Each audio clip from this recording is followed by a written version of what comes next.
Maudit était un être d'exception. Ceux et celles qui ont eu le privilège de la connaître ont eu le choix de l'apprécier. Elle nous a quittés, laissant derrière elle des êtres chers et une formidable association, Femmes pour le dire, Femmes pour agir. Que cette association demeure est indispensable pour que les femmes handicapées, trop souvent victimes de violences multiples, se sentent écoutées, comprises et soutenues, pour que la lutte engagée par Maudit continue.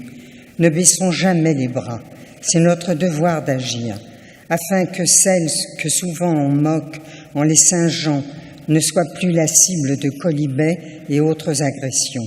Ne laissons pas les imbéciles le réduire à des moitiés d'êtres.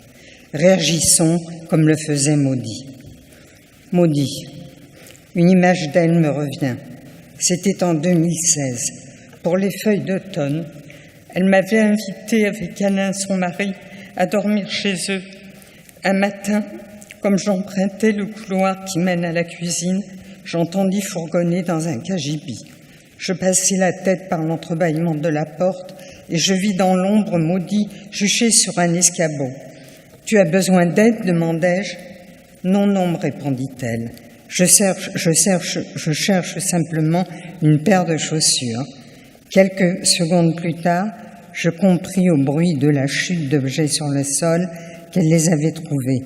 Cette image représente pour moi Maudit la battante. Nous nous parlions régulièrement au téléphone. Or, un jour, elle me dit « J'ai la même maladie que ton mari. »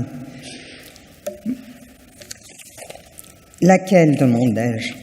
Mon mari était alors traité pour un cancer du poumon et venait de subir une récente opération de l'artère fémorale, à la suite de quoi on l'avait amputé de 2 orteils.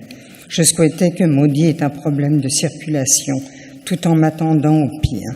De fait, elle me dit « J'ai un cancer. »« D'où ?» demandai-je. « Du pancréas, répondit-elle.